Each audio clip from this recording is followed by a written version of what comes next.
Welcome to the Raising Values podcast, where the traditional family talks. You can find us on iTunes, Stitcher, and Spotify, and be sure to follow us on Facebook and Instagram. You can support the Raising Values podcast through Patreon. Phil and Gillian are behind the mic, and we hope you enjoy the show.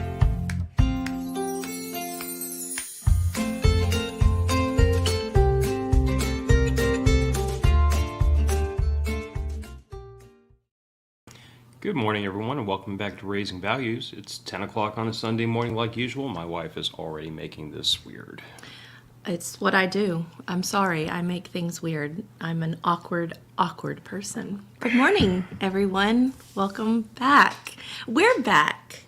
Last week. No, last week we had pre-recorded, remember? We were up in Mississippi last week. Oh, that's right. Mm-hmm. I mean, we were here. We just weren't here. Yes. So I also didn't, if there were comments in last week's show, I have not looked at them or gone over them. So apologize for that. I know. We were talking yesterday on our walk about how October has just been a really weird month for us. Like, I feel like for some reason we're being pulled in 1,000 different directions, and we haven't been walking like we usually do, like not as much. Like we're doing 6 days a week, 2 miles a day. Almost like we're adults. What does that mean? I mean, getting pulled in 10,000 directions. Why? Why October, though? What is so great about October? I don't know. Anyway, so, yeah. I mean, your husband was born in October, so that's something.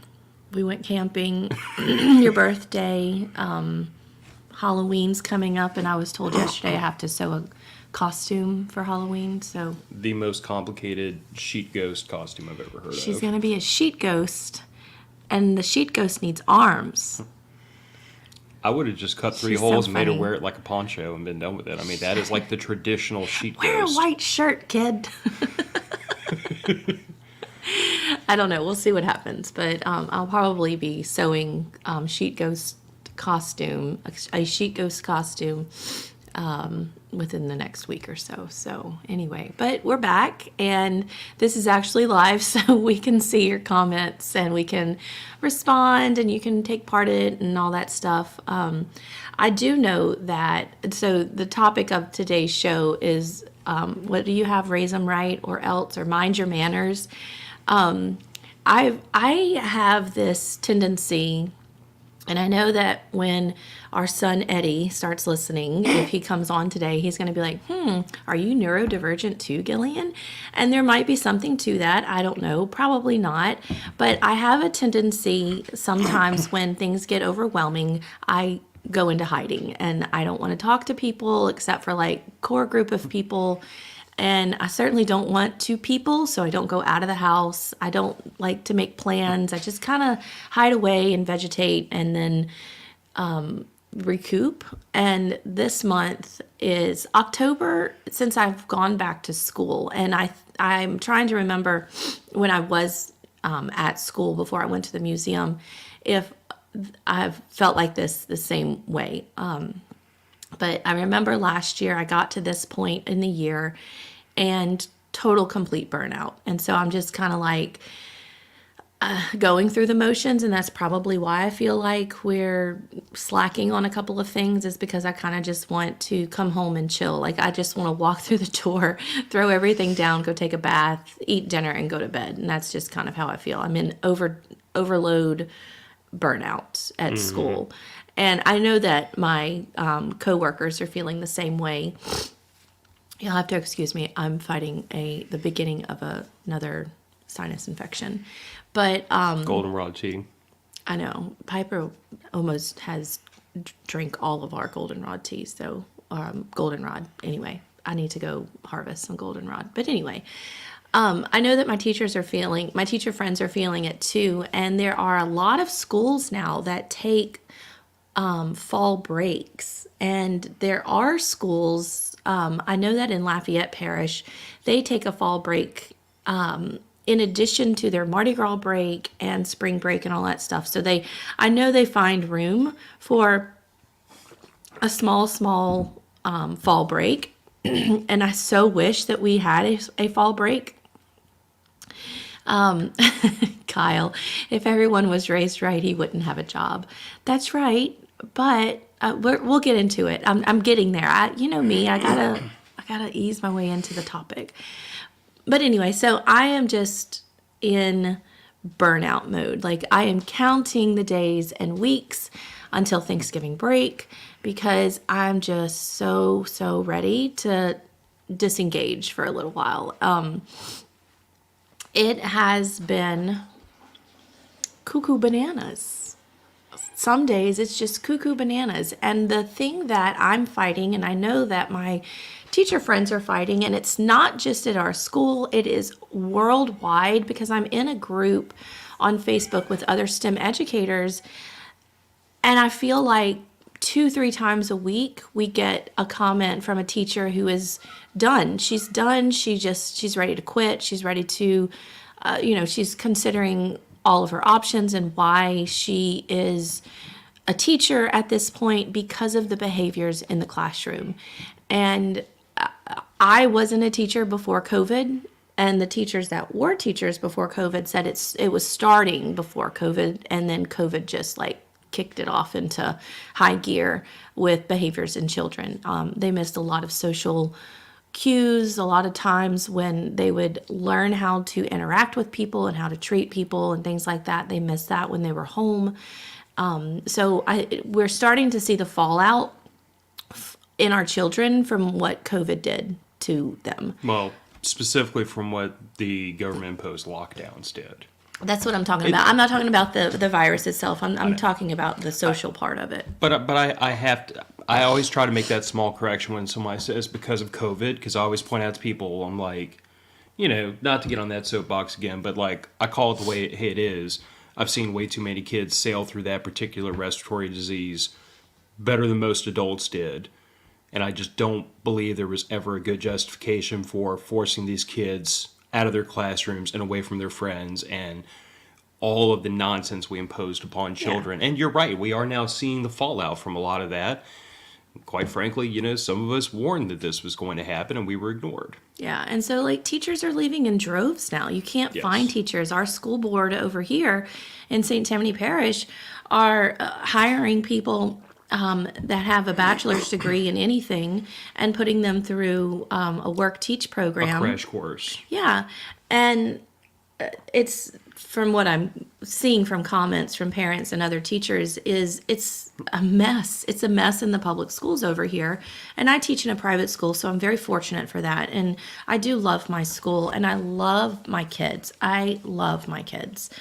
But the behavior has just gotten to the point where, for instance, last Friday, not this Friday that passed, but a week ago, I kicked my daughter's class out of my classroom because of their behavior and the disrespect that they were showing me.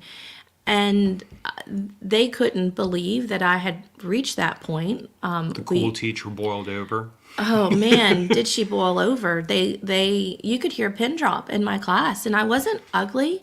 I just said, get out. Y'all get out. You cannot speak to me the way that you're speaking to me. You cannot treat me the way you're treating me. Get out of my classroom. Well, where are we going to go? Well, you can go sit in the courtyard while I go talk to your homeroom teacher. And so I have really amazing coworkers, and I do have a wonderful principal. I know that she would back me up, but it was something that me and the homeroom teacher could handle. But I told them, and this is the crazy part, is it's my daughter's class. And now it's only a handful from her group. She only has 13 or 14, I can't remember, in her class.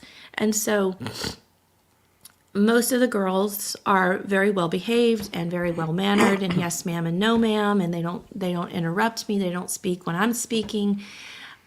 Most of the boys in the class are very disrespectful and rude, and can just the way I told them was, you really hurt my feelings. And I think they don't understand. Like, I'm trying to remember when I was a kid, like how did I feel about my teachers and what did I think of them?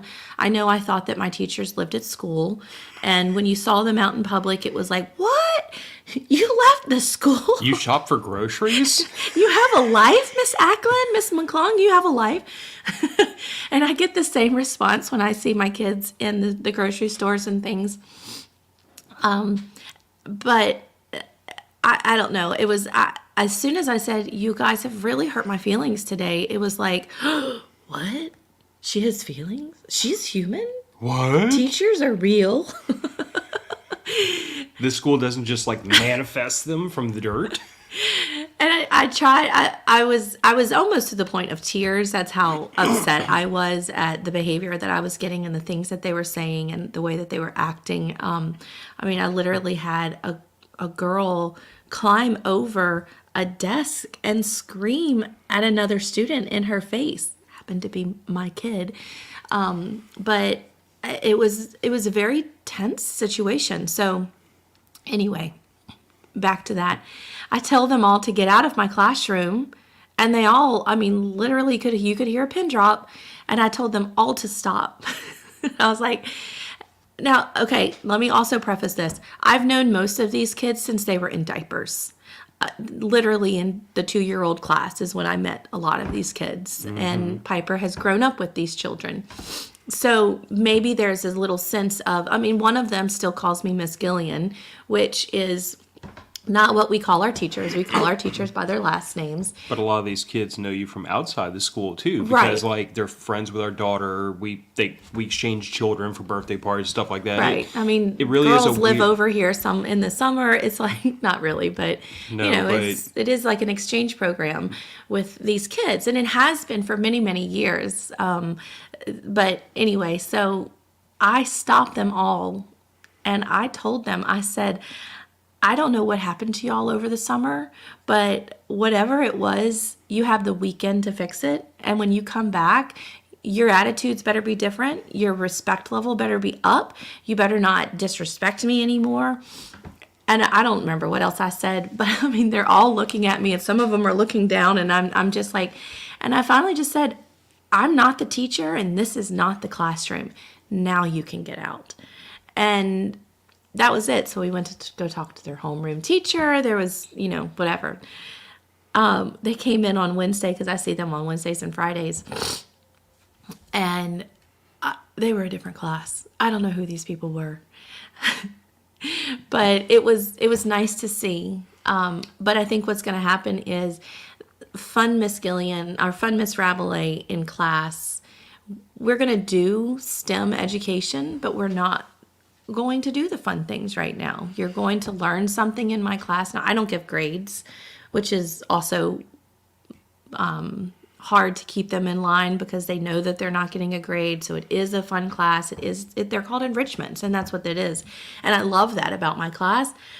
But the manners and the disrespect and the behaviors that we're seeing from kids now is just unbelievable. We would have been playing Find Your Teeth at my house. Not really. My dad, he called it that, but he never did hit us.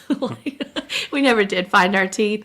No, but I can assure you that if I had behaved the way you're describing when I was in like the 5th and 6th grade, I'd have been sitting at the principal's office waiting on my mom and or dad to show up. Yeah. And then I probably would have had my reset switch pressed very, very firmly when I got home. Like, I just, it's shocking me to hear what comes out of schools right now. Yes. So I guess before we get to the why we think that is the way it is, what do you think proper manners are? In the classroom or just in general? Well, I don't think there's a difference. No, I don't either. I don't think that there's a difference. So like I am seeing a lack of respect of adults. Children are putting themselves on the same level as adults, and there's one student in particular, and I am constantly correcting her of calling me queen or yes girl or, you know, and it's all these cute things that they see on TikTok and Snapchat and whatever social media thing they're on.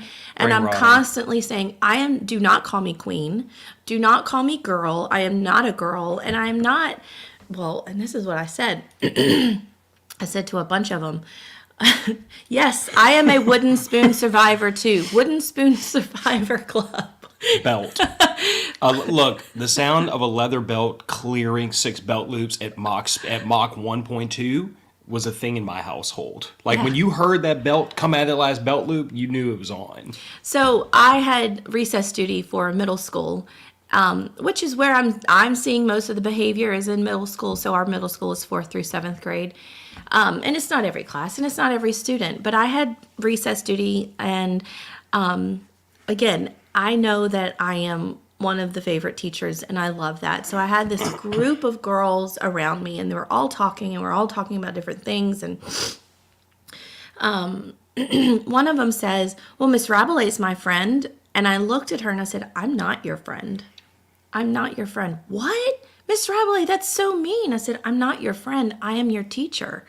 And she goes, well, what about Piper? And I said, definitely not Piper's friend. More than me not being your friend. I'm not Piper's friend. I'm her mother and her teacher. We're not on that level. And I tried to express to them, no, I am not your friend. I cannot be your friend. I will not be texting you. I will not be calling you. We're not going to go hang out. You can, they can come over and spend the night with Piper, but you're not hanging out with me. I'm not your friend. I am an adult.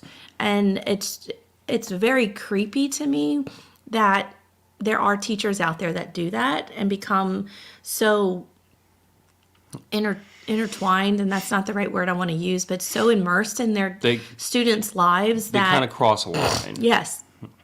And I don't want to cross that line. And I want them to understand I love you. And I tell them that all the time. I love you. You are like my own child. I am not your friend. I am your teacher and mentor. It's also troubling me that parents permit that. Like, Yeah. there's, I don't know. And we'll probably get into a lot of this on the very next bullet point, but like the way I was raised is that there's supposed to be a very clear line of demarcation between children and adults. If you have a relationship with an adult, it is first and foremost an extension of your parents' relationship of that adult, not that you have one independent of the parents, because that's just not.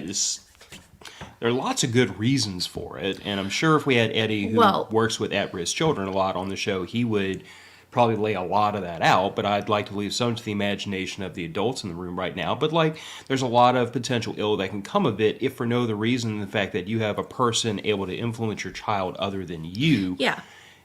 But to me, I see that a lot. A lot of kids, it doesn't even compute to them that, what do you mean we're not on the same level? Well, and that's because they're friends with their parents, and they expect that of other adults. Don't beat me to the punchline. Oh, the next bullet point. Oh. We're talking about what are proper manners. Yes, and like Nina says, they think if you care about them, then it's an automatic friendship. And yes, and that goes down a totally different road too. You could take that to, we're seeing the girls' friendships right now. They're changing. They're 11 and 12 years old. They're almost teenagers. They're in 6th grade. They have one more year. So high school in the private schools here started 8th grade. So they have one more year, and then they're off to high school. And they're battling with that. Well, I really like her. She's my friend, but Miss Rabelais really likes me, and I know that means that she's my friend. And it's like, no. That's not what that means. There's this one little boy in preschool. He has some he makes very bad choices. He's not a bad kid at all. He's not a bad kid, and I am not a teacher that believes that there are bad kids. I think there are children that make decisions and choices based on their home environment and the lack of love that they are receiving from home. And so they come to school, and any attention is attention. And it doesn't matter if it's good or bad. And so this one child, he gets out of the car every morning. Mom is on the phone. Doesn't say goodbye, doesn't say I love you, nothing. There's parents that are still in October taking pictures of their children walking into the building.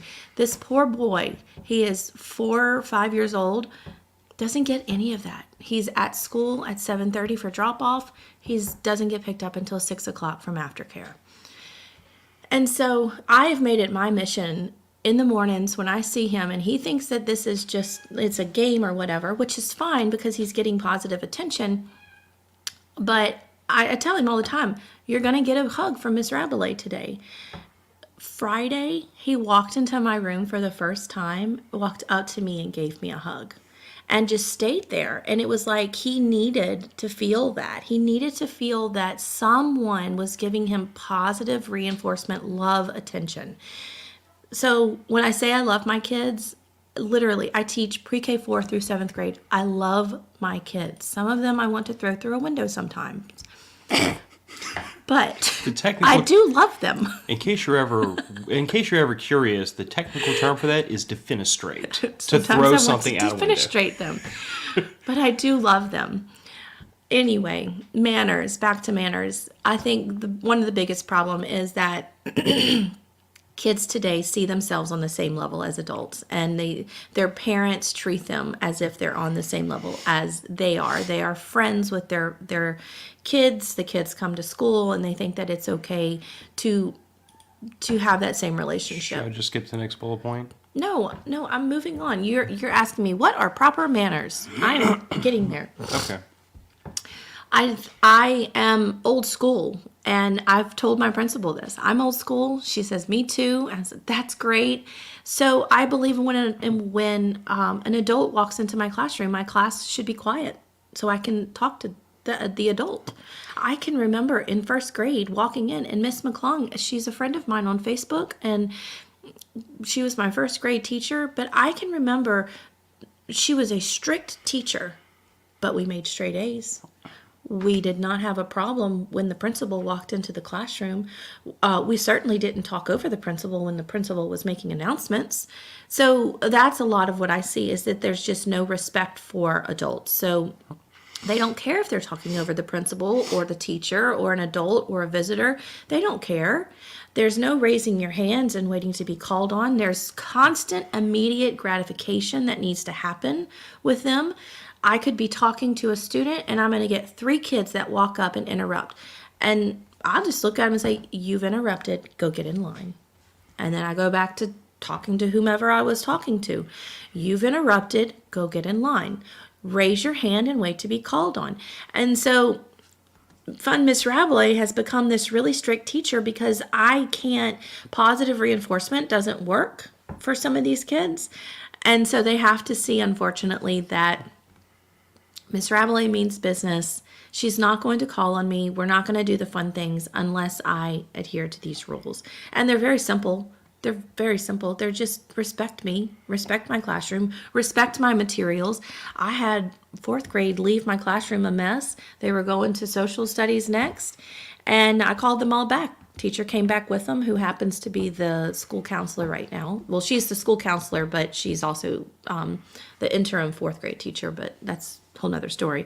Anyway, they all come back to my classroom, and I address the 4th grade class with her there. She's an administrator, so she now understands how they left my classroom and the way that they treated my classroom and the materials and me. And they were late for social studies and had to come back. And let's broaden that out just a little bit. Way beyond just respecting the teacher, some of these kids don't respect each other. Oh, no. People who are on their level, they don't show respect to either. And, No. I think to me, the key in proper manners is to be that person to bring up the golden rule, but literally to treat others as you want to be treated. And I know from experience, most of these children crumple when someone treats them the way they treat others. They can dish it out, but they can't take what they get back in return. Yeah. I've seen these kids say horrible things to each other. This one's come home talking about the way she's been talked to by some of her supposed friends. And I see a general lack of regard for others. So to me, proper manners is very simple. It is, first of all, to always try to treat others as you want to be treated. And that's a pretty easy guideline. I think there's an element of stoicism to it. You know what I'm saying? Be introspective, think about what you're about to say, think about how it's going to affect others before you deliver it. I think there's an element of showing respect and an element of just adhering to basic social norms, Yeah. which is a thing, like when I was young, I remember it was expected if from the time as a little boy I was strong enough to hold the door open, that door better be open if there was a lady walking up to it.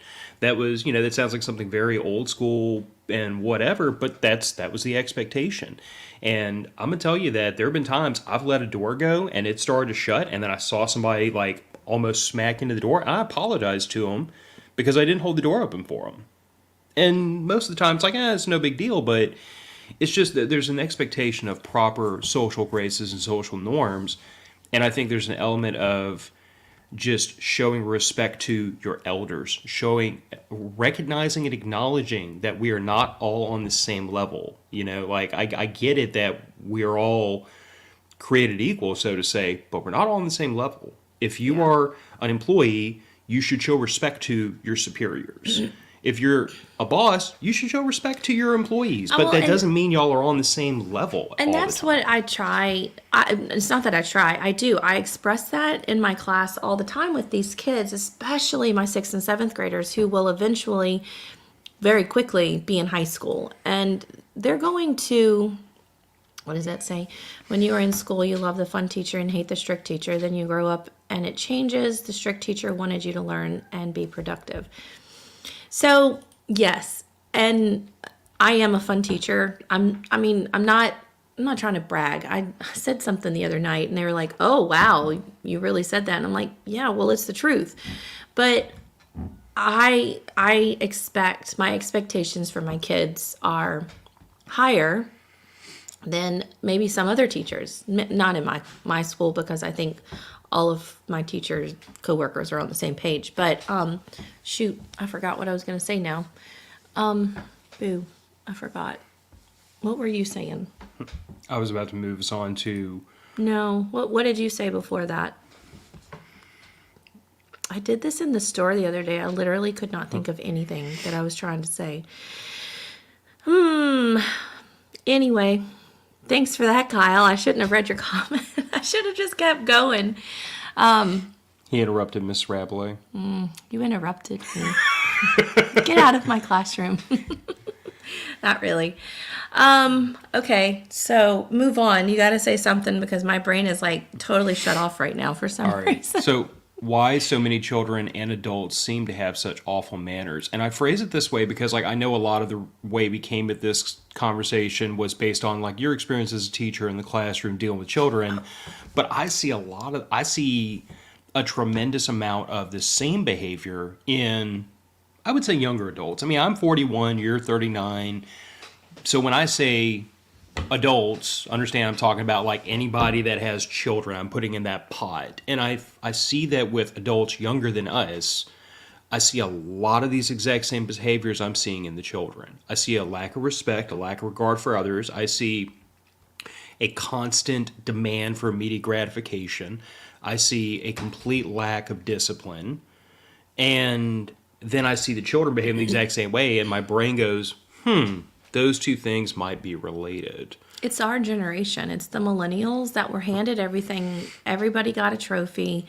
Yeah, there's no social interaction. Everything is done online. I mean, even now today, you don't even have to put pants on to attend a meeting anymore because you can just sit in your chair and be done from the waist up.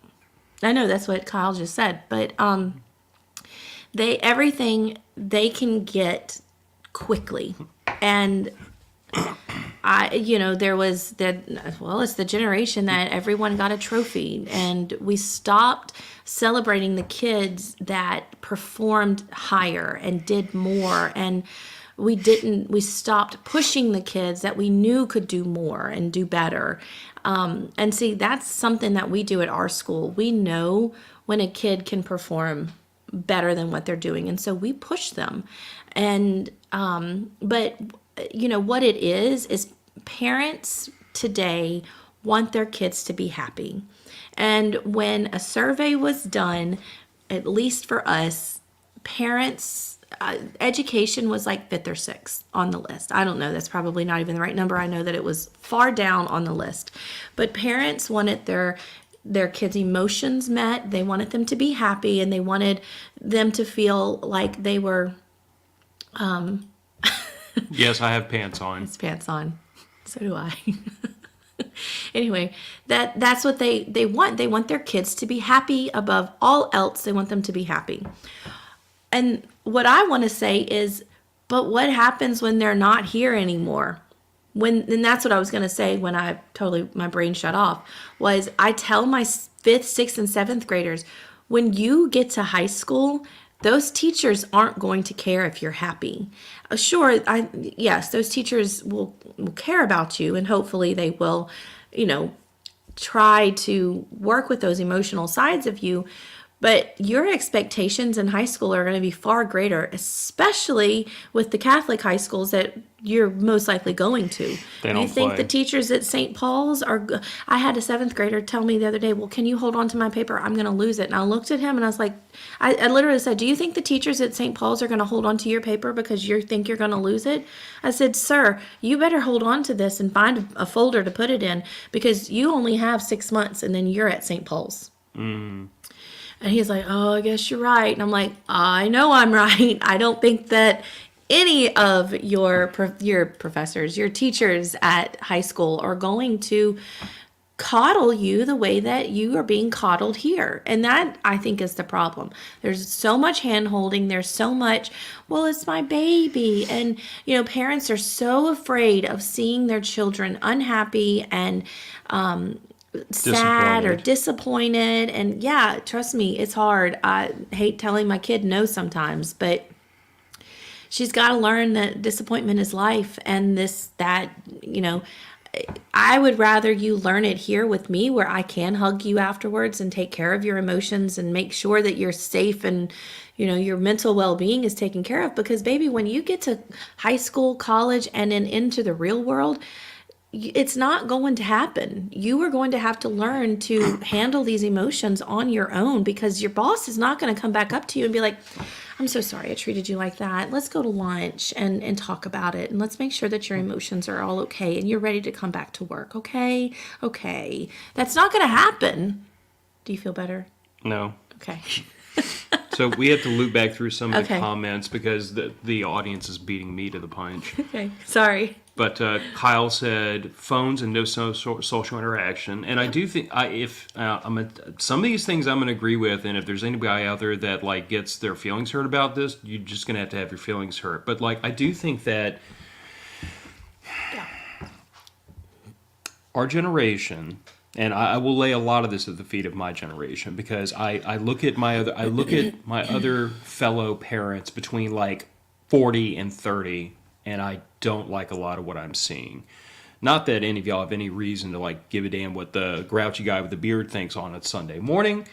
But if your kids behave like little monsters, maybe you shut up just for a second and listen to what I'm saying.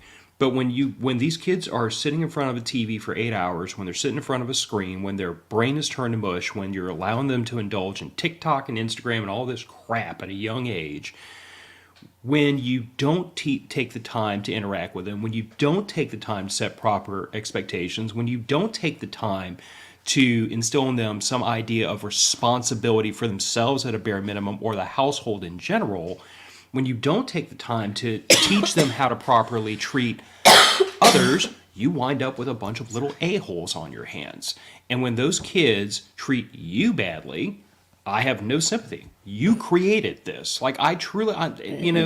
There's an argument to be had about, yes, Kyle, y'all finally got a Phil rant. Y'all finally got a Phil rant on raising values. Keep going. But I've heard all the arguments about there, bad kids, no bad kids. I fall into there's no such thing as a bad kid. A child is born with literally an empty head, and they have nothing in them but what you fill them with. So if that child makes it to 18 years old and is the worst little monster on the face of the earth, 99 times out of 100, it's the parent's fault, period, end discussion. And if absolutely. And if any parent is going to try to shirk that and say, no, it was their friends, it was this, it was that, you allow them to be exposed to that, it's still your fault.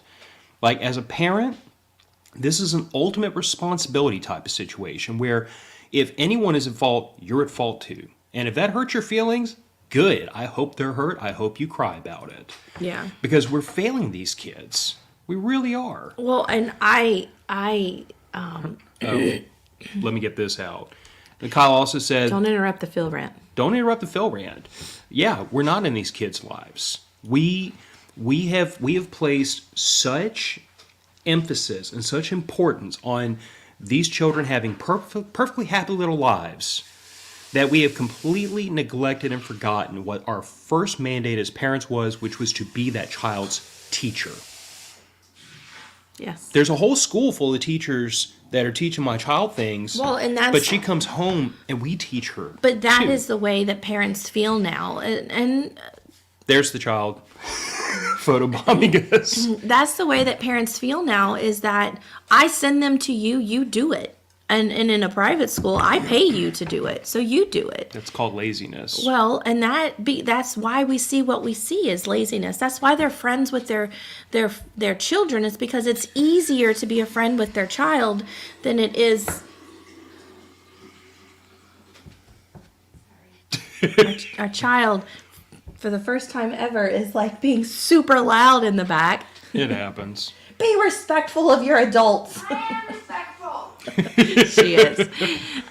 They want to be friends because it's easier. And then these kids expect, well, my mom and dad are friends. I've even asked my kids before in class, do you talk to your mom and dad like that? Yeah, they do. And I don't know how to respond when they say yes. I really don't.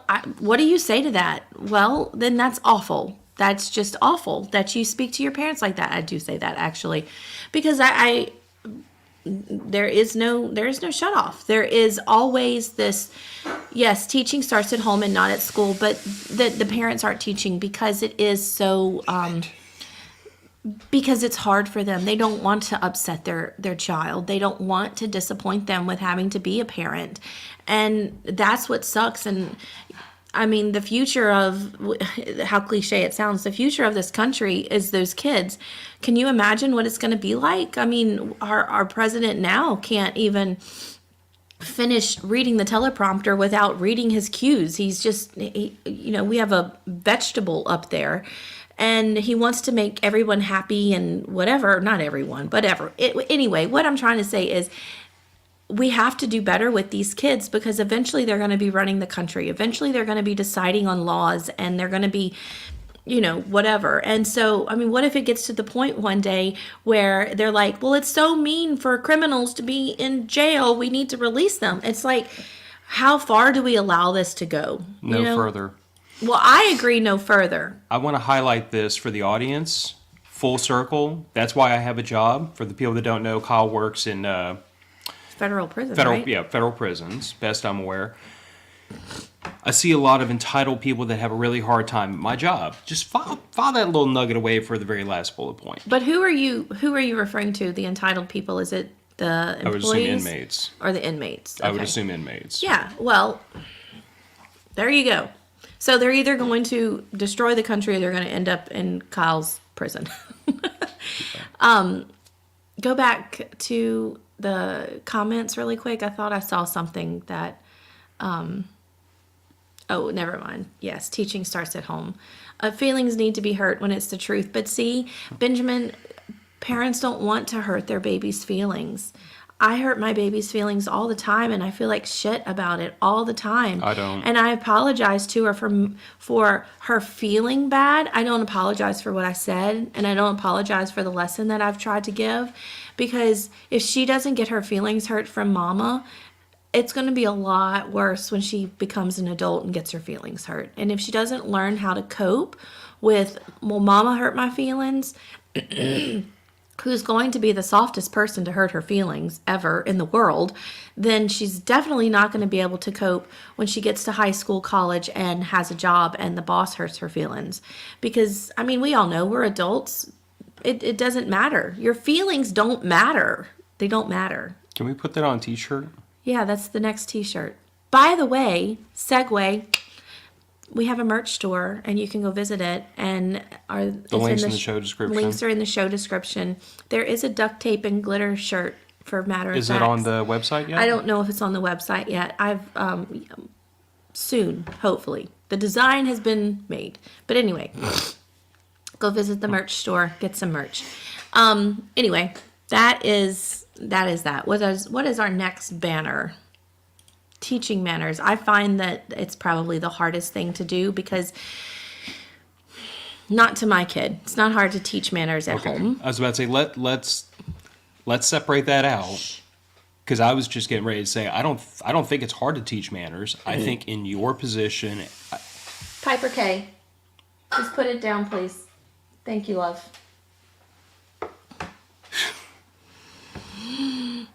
Anyway, but I pull out their second name. That's what you do. yeah, I don't think it is difficult to teach manners. I really don't. I think it is impossible to teach manners if it is not reinforced across the board. And I think that's the problem teachers are running into. I think that's the problem people at daycare facilities. I think anywhere there are children, people are running into this problem where they're trying to teach manners, but it's not being done at home. And I feel like if it is done at home, it sticks. So teaching manners, I don't think it's that difficult. The comment I get from parents regularly is how well behaved my child is and how well mannered she is. And there are times where we have to pull out her second name. It happens. But like I can plainly see that there is a massive difference in her propensity to respect others and to consider others and to just behave properly versus her peers that are the same age. I see this huge gap in the middle, and other parents see it too. And I've gotten the same response over and over and over from parents for, the best part of like 7-8 years now. What do you do? She's so well behaved. And I'm like, I forced her to be that way. Yeah. We explained her. I don't permit bad behavior. I don't incentivize it. I don't allow it. It is, you will behave this way or there will be consequences. Yeah. And this behavior is not acceptable. It is not acceptable in this house. And, she has consequences.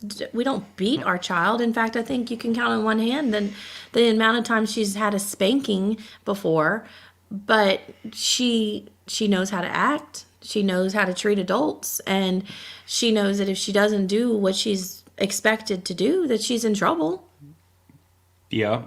And I guess, to my point of view, I don't think it's difficult to teach manners. I think you have to set an example. And maybe that is where this starts. I think some of the parents don't know how to behave themselves, so the child has less than no prayer figuring it out because of the example they're shown. Like, yeah. Thank you, Stuart, for beating me to the punch. It's impossible to teach manners if the parent doesn't have them. So one thing that I have observed and I've pointed out to Piper, because I want her to kind of understand why she gets some of this behavior from her peers. And I try to explain to her, and it's very similar to something I've told you over the years, of the only way she's ever going to know like how a husband should treat a wife is by watching me. If I treat you poorly and she gets married, she thinks that's appropriate behavior from her husband. I don't want that. Mm-hmm. But some of these kids, they grow up watching their parents in very confrontational, sometimes very physical relationships where they're hitting each other or yelling at each other, or they're emotionally abusive to each other, or they lie, or they cheat, or they do whatever. And if the child grows up watching that, that's their signpost for proper behavior. So that it cannot, at that moment, I go back to what I said before about there are no bad kids, they're horrible examples. And if you raise your kids in that environment, they're going to grow up just like you. And if that's what you're after, more power to you. But keep your kid away from my kid, because that's not the way we behave. Right. So I see parents that ignore their children, that don't give them the proper attention, that are not invested in their daily lives. And they're absorbed in, the screen and the TikTok and all the nonsense that people shove their heads into because they just don't want to unplug from that crap and plug into what's important, which is their families. Well, and I also think that one of the things that is contributing to what we're seeing now in society with kids is that everyone wants to be inclusive, and the old ways are bad ways. You see it all the time in comments. There was a reel that I saw on Instagram, and it was this guy who he was, I don't know, the reel started with him taking like a video selfie of himself, and he was saying how he just wanted to meet a woman and return to this, and then it went to a screen of black and white pictures of sailors kissing their girlfriends goodbye, or men bringing flowers to a woman, or a man opening the door for a woman. It was just this old school stuff. And then the comment feed was flooded with women saying, because he said the good old days, and he's like, and they were like, good days for who? Men? Good days for who? Men? And it was just like, I would give my pinky. Not really.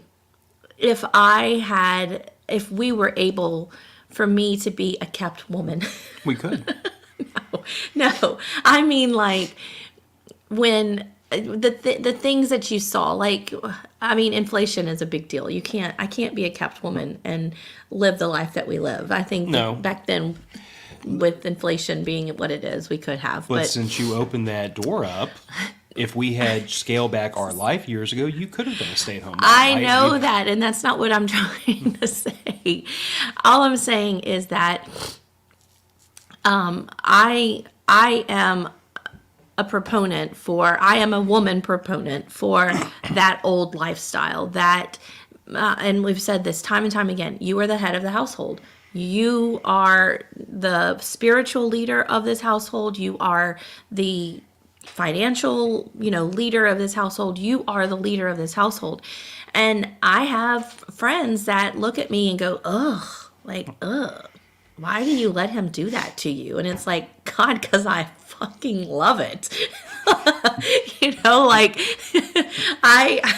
My husband has strong shoulders, and I tell you this all the time. You bear the most weight of the family. And so unfortunately, you now have parents who demoralize the man's role in the family, and demoralize even you see TikTok accounts and Instagram accounts where the mom is teaching her son how to do all of these feminine things that are supposed to make him a better man. And it's like, just stop. That is why our children are so messed up. And I don't know. Anyway, I'm going down a whole rabbit hole, but I think that one of the problems we see now is that parents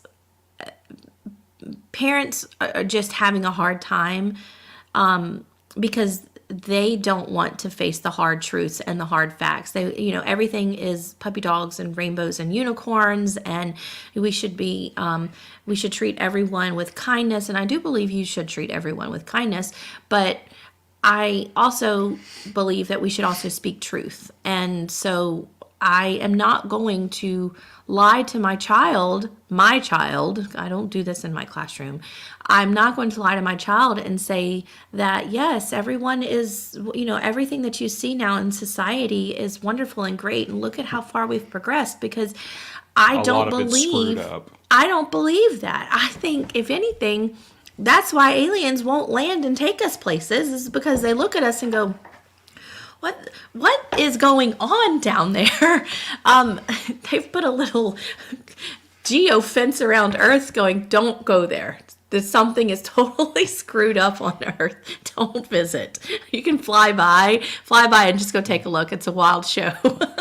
I really believe that. But I think that's the other thing that adults like us are fighting against, teachers like us are fighting against. It's because, again, everyone gets a trophy, everyone gets awarded, everyone gets included, and that's just not how life happens. Well, and the problem is we have inverted the relationship between self and society, where there was a time when there was a balance of what's, like, your feelings are important, but society's consciousness is also important. You know what I'm saying? There's an aspect of like social responsibility. Like if you see your neighbor struggling with something, you walk over, you offer to help. But at some point in time, we completely perverted that to say that, no, your feelings are more important than everyone else. We raised a generation of pure selfishness. Yes. And I think that started with our generation, and now we are raising another generation, doubling down on the selfishness, and we've pulled the pin out of a grenade at this point. You know what I'm saying? Like, I don't hear this as much from parents, which I think is just they don't have the stomach to admit they've screwed their kids up. But I see a lot of I see a lot of people that are very frustrated with children's behavior. And you don't have to dig very far to realize it comes straight from the parents. They're equally frustrated with the parents' behavior. And, like we see this in I don't want to like spider off into too many spider holes, but like, I look at things like the behavior of people and the behavior of children. And then I see, like I see failing public school systems because the learning environment is so disruptive, children can't learn. Like there are kids in certain places that are graduating high school functionally illiterate. Yeah. And then I see, but then take it a step further, I look at the divorce rate. So now we're talking about dysfunctional people that can't have a functional relationship and hold it together for their sake or the kids because they're dysfunctional themselves. I see, instances of like workplace violence escalating because these people don't know how to maintain their own composure in a workplace. I see a balloon of mental health problems, mostly anxiety and depression, because people don't know how to deal with adversity in their lives. They don't know how to deal with emotions. And a long time ago when we first started this show, that was one of the things that we talked about was I had to learn how to cope with my own emotions because I wasn't taught how to cope with emotions. And that's something that I'm hoping I'm doing a good job teaching my child is how to cope with her own emotions. And so we have long talks about, well, you're feeling like this. What are you feeling? And blah, blah, blah. And then it's, there are times where I think she wants me to take her side. Yesterday we had a conversation. Honestly, I can't remember what it was now. Oh, it was about a friend of hers, and she wanted me to take her side. And I said, she has valid reasons to feel like that. And what you're doing is not appropriate. Like, how you're treating her and the way you think about that is not appropriate. And she stopped talking, and I think she was just kind of like, whoa, Mom, like, why would you say that? Like, you're supposed to be on my side. I'm not on your side. I'm not on anybody's side. I'm telling you how I'm looking like at this through my own child lens because I can remember being, an 11-year-old little girl. And I'm also giving you 40 years of experience of this is not right. This is not how you do this. You do not navigate it this way. I don't care what your emotions are or if that means that you're going to get your feelings hurt or if you had to tuck your tail and go apologize for what you said. You go do it. And if I'm remembering the specific situation you're talking about, she then came to me and I gave it to her exactly like you did, not even realizing y'all had that conversation. I was like, well, honey, that sounds a little ugly. Like, why'd you act like that? And at that moment, I think that was when the white flag went up. Like, okay, Mom and Dad are both not taking my side on this. Maybe I'm the a-hole in this situation. And then I do have to say poor Piper because she goes to school with her mama and Mama finds her on the playground and I'm like, did you do what I told you to do? Did you go apologize to her? Did you go talk to her? No. I'm like, well, I'm gonna stand right here until you go find her. So I hold her to those standards. She has to do those things and she has to understand that those feelings and the emotions that she's feeling, she's going to have to learn to deal with. Before we move on to the next bullet point, there was one thing I wanted to bring up. Oh Lord, I think I just lost my thought. What's going on with us? We haven't done this in so long. I haven't drank enough coffee, apparently. Okay. I know what it was. Okay. Something I'm sure you've heard me say, and you and Piper probably both rolled your eyes at it, but I will continue to say it. I firmly believe that, again, to say I'm very old school patriarchal.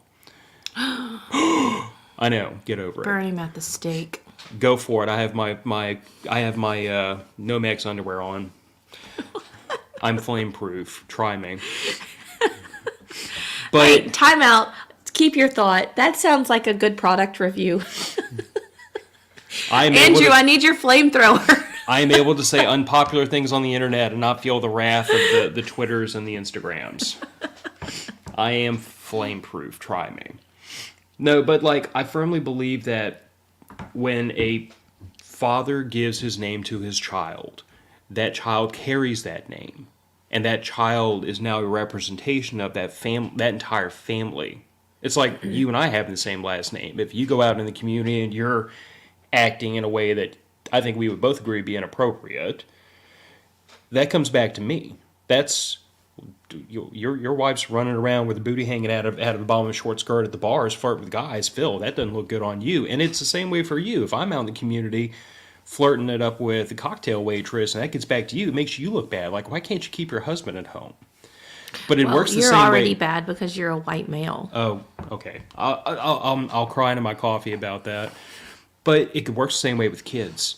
When these kids go out in that community, everyone knows because of her last name, that's Phil and Gillian Rabelais' child. So when she misbehaves, the automatic inference is, why can't you two raise a well-behaved child? And that's what I try to tell Piper all the time. I'm like, because of your last name, because of the family you come from, you don't just represent yourself, which that should be enough reason for you to want to behave properly, but you represent me and your mother, and I represent my mother and father, and so on and so forth. It is this idea that, like, you know, this responsibility to behave properly and have proper manners is, and just be a productive, polite human being is way more than just responsibility to yourself or society. It's a responsibility to your family. And I don't think many parents instill in their children this idea of the family unit. You know what I'm saying? Mm-hmm. These kids aren't raised by their parents. They're not raised by their family. They're raised by teachers and YouTube. Teachers and YouTube. TikTok.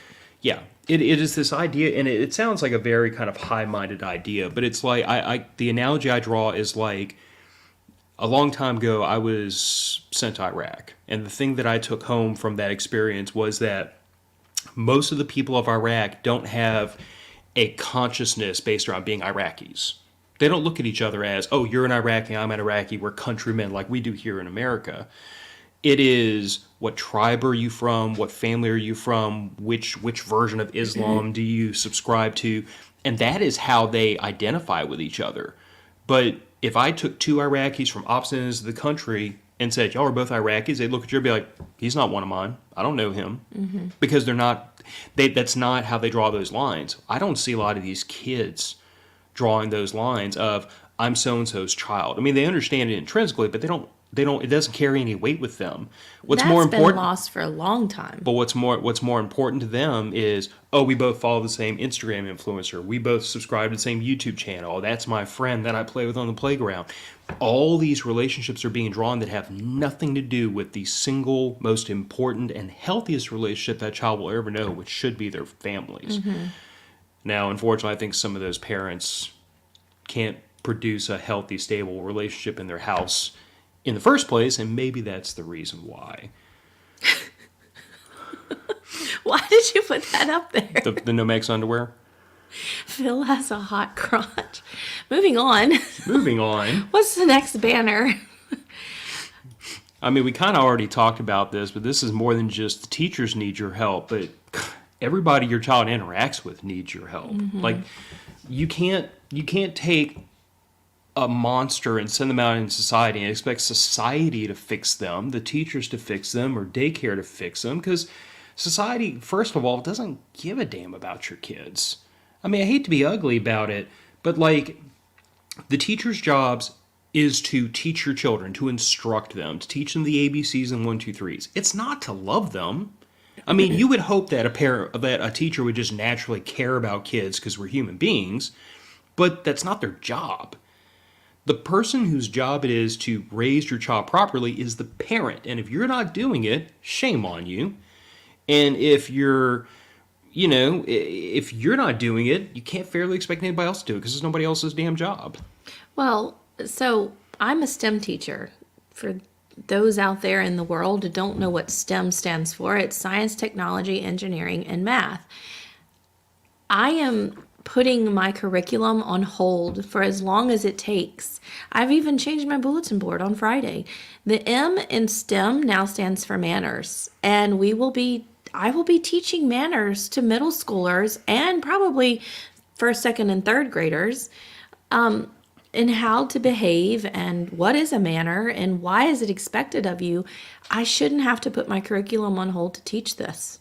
I shouldn't. but I have to, for my own mental health, I have to figure out a way to get to these kids and teach them that this behavior is not acceptable, and saying your behavior is not acceptable, or writing them up, or sending a note home, or calling mom and dad is not working.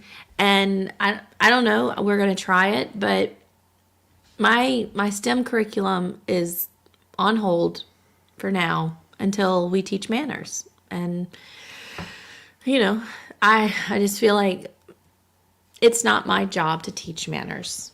No, it's the parents. If they'd quit being lazy and, self-absorbed in their own BS. But in order for me to, because I am a teacher and I do love these kids, I want to see them succeed. And if they aren't getting it at home, I'm going to have to stop my curriculum for however long it takes and have them go through manners classes so that they will succeed. So when they do get to high school, it's not I don't want them to, because like I said, we're a feeder school to some pretty major private high schools in the area. And some very high functioning, demanding high schools. Yes. Like they produce excellent kids, and they produce millions in scholarships. Yes. Like these kids are getting millions of dollars in scholarships. They go on to be amazing. I mean, the graduates from our school, when they graduate from college, it's really is awesome what these high schools are doing. But they don't tolerate foolishness. They don't. And so what I am trying to, and it kind of just light bulb went off, and something maybe I need to talk to administration about, is we don't want our group of kids going off to these high schools and then those administrators from those high schools going, oh boy, Another one of those. another one of the kids from that school. Because my God, that's awful to think about. And so I guess the STEM teacher has to teach manners now. But yes, the teachers need your help. And maybe, but you see, I think there are parents that believe, well, the teacher's my friend and the teacher's my kid's friend, and I am helping them, or, I'm their friend. I don't know. I don't know if we've said it on another episode of, COVID is over. It's time for parents to be involved again and all that other stuff. Yes, we did. I don't see it yet. I don't see parents getting involved yet. And I don't know if we'll see that. I think times have changed, and I think parents got very used to letting the teachers babysit and letting the TV and YouTube babysit, and they have removed themselves from being a parent. Now they're friends, and it's, whatever. And to be fair, not so much to a degree, the private schools, but definitely in the public schools, there was a prevailing opinion that the parents should just drop their kids off and stay out of it and let the experts raise the kids. So, like, on the one hand, I think the schools did some of this to themselves. Even the private schools, they didn't go full-blown COVID crazy, but like when you adhere to the same lockdowns and nonsense that the public schools were, y'all brought some of this, not you specifically, but like the schools brought some of this on themselves. Oh, yeah. And again, yeah, but the ones making those decisions aren't in the classroom. And they never will. They'll walk in and show their face and give awards and praise and accolades to the teachers, and then they walk back out and they go to their quiet little office on the other side of town, and they're not in the classroom. They're not seeing the behavior. yeah. And when a teacher complains about the behavior, it's the teacher's fault. Well, why can't you control your classroom? Oh, because I'm not allowed to use duct tape and zip ties. I didn't say that. Yeah, I did. You did, and it's recorded. And now it's all over the YouTube. I don't care. Anyway, so here's kind of, I think, where we round this out. And we started saying it earlier. But, one of our listeners, one of our patrons, our good friends, he does work in prisons, and he sees one of the end results of a failure to raise children properly. Eventually, there's a couple of pathways, and if you think your child is immune from all of this, you're lying to yourself. But there are a couple of pathways for people who are not raised properly. They end up in jail. They end up dead at a premature age, or they wind up basically getting flushed out the bottom of society because of an inability to perform, an inability to cope, an inability to perform, an inability to interface with others, and society rejects them. So what I see is I see a lot of parents who are so laser focused on, I want my kid to be happy. I want to be happy. I don't want them to cry. I don't want them to be upset. I don't want them to yell. I just want to placate them at every turn. Disappointed. Whatever.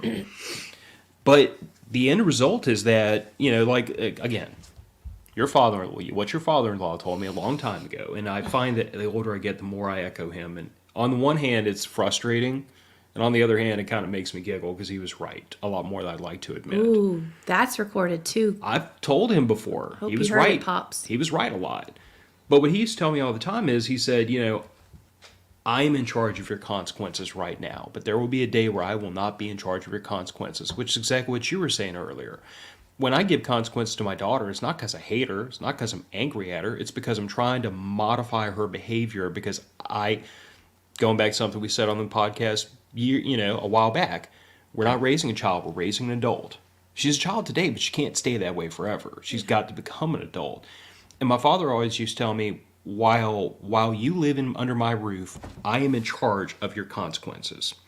You will get to an age where I am no longer in charge of your consequences, and unlike me, the world doesn't give a damn about you. Yeah. The world wants you to perform, they want you to behave, they want you to follow the rules, and if you don't, there are consequences, and those consequences will be handed out by a world that doesn't care about you as a special little snowflake. Yeah. So what I tell parents who are either outright refusing to raise well-behaved children or are just failing at it because they're so caught up in their own nonsense, you are not setting up your child on a path to future success.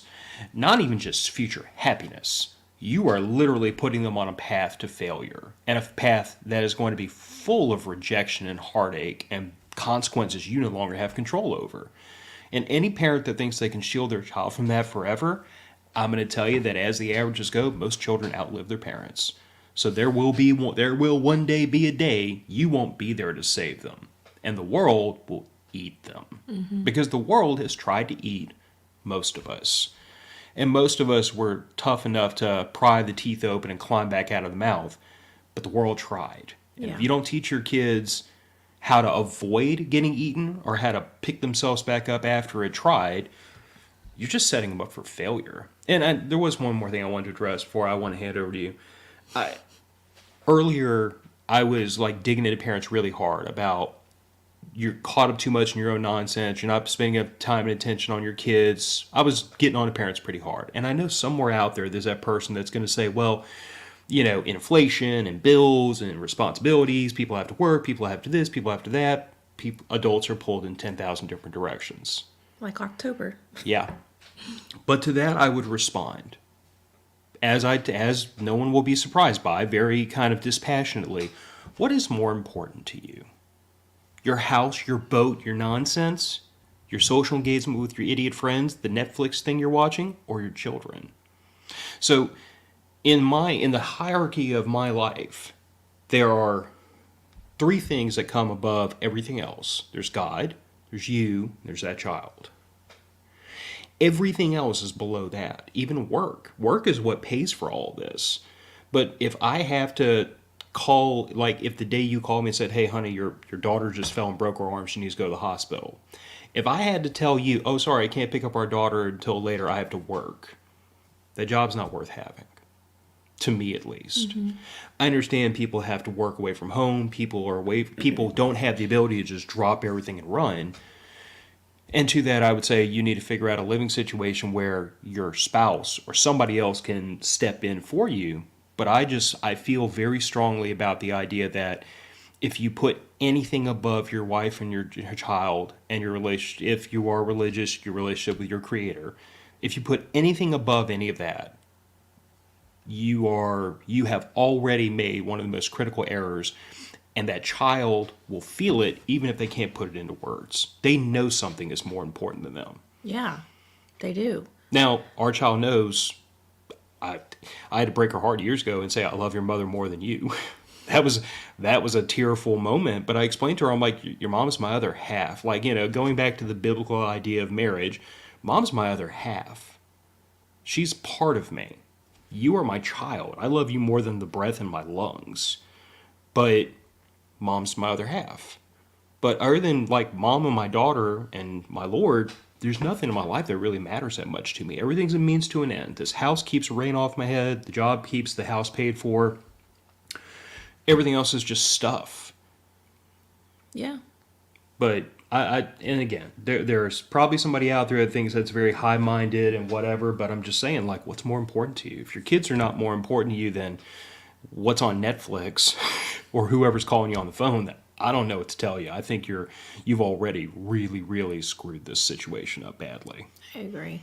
And that's why we're at where we're at. That's why we're in the position in society that we're at. I don't want to keep going too much longer because we're already over an hour, but what do they call us? Geriatric millennials? We're the old millennials. We're that weird generation between Gen X and the millennials that don't act like either one. I don't know what we are. We're just us. But we're the last, I believe that we're the last of the generations that weren't handed everything on a silver platter. You weren't coddled. What is it? Latchkey kids? Is that what it's called? Yeah. Latchkey kids. Well, latchkey kids are kids that grew up without mom and dad at the house. Right. Well, that was me. My mom and dad worked. That wasn't me, though. And my older sister watched us. But anyway, we're that last generation, and I think we're clinging to how we were raised like that. I mean, sure, I didn't know how to cope with some of my emotions as an adult, but I also grew up with confidence and learning how to okay, I don't get it. Adults living out their high school years, not being adults. Yeah, but what I'm saying is, like, I don't know. I feel like we're seeing the outcome of what coddling our children does. And now we're seeing the children of coddled children who still have not grown up, maybe, or, whatever. They still want to be coddled. Anyway, that's all. That's all I can think of. Yeah. So I don't know what it means that Phil loves red beans and rice. He does love red beans and rice. I don't get that, Kyle. I don't either. Either way, support your teachers or support Kyle. Yeah. I mean, I guess at the end of the day, like, that's just really that I think we've really said about everything we have to say. Like, I admit that I'm very hard on parents. I'm very opinionated about parenting. It's a very important thing to me that I raise my child the best way I know how to be the most successful human being she can be. Mm-hmm. And I'm not gonna lie, if you ever see this face with the big beard and your kid is acting like a little jerk, you can rest assured I'm probably judging you. He does it in the grocery store all the time. Listen, Piper and I were in the grocery store yesterday, and there was about a 2 or 3 year old kid. And this kid was just, obviously had never had the back of his hand smacked for grabbing stuff off the shelf. And was just getting into everything. Like in the grocery store, treating it like a play store, a playhouse. Just grabbing stuff and, swapping stuff around. Just misbehaving, just getting in stuff like a kid does. And every time Mom, because Dad was dealing with the other kid, every time Mom would pick the kid up, he would, this ear-piercing shrieking noise. It wasn't even like a fuzz. It was a high-pitched, whining, plaintive cry came out of his mouth. And it didn't stop until Mom put him back down and let him go get back into whatever he was getting into. And I looked at Piper and I'm like, that is learned behavior. That child knows if I scream loud enough, I'll get my way. And Mom just reinforced it. Mm-hmm. And Piper asked me, Piper made the comment, she said, if I did that, I wouldn't be able to sit down for the rest of the day. And I'm like, you're right. You wouldn't have. And that's why you don't act that way. So all I'm going to say is, like, parents, these children's behavior is in your hands. You can raise them to be wonderful little human beings. You can raise them to be complete jerks, and that's up to y'all. But don't you dare try to convince me or anybody else it's the teacher's fault, it's society's fault, it's whatever, because you are the parent. And they're ultimately this is an ultimate responsibility type of situation where if that child turns out rotten, it is in some way, shape, or form your fault because you allow them to be exposed to something, or you taught them something, or you failed to teach them something. The child's welfare is your responsibility, which may be a whole nother show about how I view responsibility, and how that I tend to be the person that cuts through excuses very quickly to say, nope, it's your fault. And I don't care what you have to say, it's your fault. You should have done something so that outcome didn't happen. And that's a very hard stance. Next week. Well, I'll be the first to admit, sometimes that's a hard pill to swallow, that, yeah, it's your fault, you just screwed up. But, at the end of the day, all the excuses for why your kid turned out a little jerk doesn't make them stop being a jerk. So I just say, tighten up. Yeah. Turn off your phone. Turn off the TV. Spend some time with your kids. Show up to the parent-teacher conferences and find out what your kids are doing in the classroom, and then address that. Yes. All right, friends. Well, visit the merch store. If you are a patron, we will be dropping a discount code in the group chat that we have for our patrons. I need to post it on Patreon and pin it to the top, but I'll get on that. Yes, so we do have a discount code for our patrons. Become a patron. There's a lot of fun things that we do, including the chat. It's always fun in the chat. But the camping trip is coming up in June, and we can't wait to see everyone. And we so totally thank all of our patrons who are patrons. Y'all are the best, and you rock the free world. So I think that's it. Show notes, go read those. There's some links in there that you'll want to visit, and then have a great weekend. Yeah, definitely shout out to the patrons for supporting the show. I mean, podcasts don't happen for free. Everything costs something these days, and we are 100% patron funded. We don't have sponsors. We don't shill nonsense for other companies. I get offers at least weekly, and we keep saying no because we want to maintain our objectivity, and we want to run the show the way we want to run it. And if we're ever going to be dealing with a sponsor, it's got to be somebody that fits. But anyway, so Raising Values, heading out. We have a child to go check on who's been photobombing us for most of the episode. So crazy. All right, guys. Thank you, and we'll see you next week. Bye. Y'all.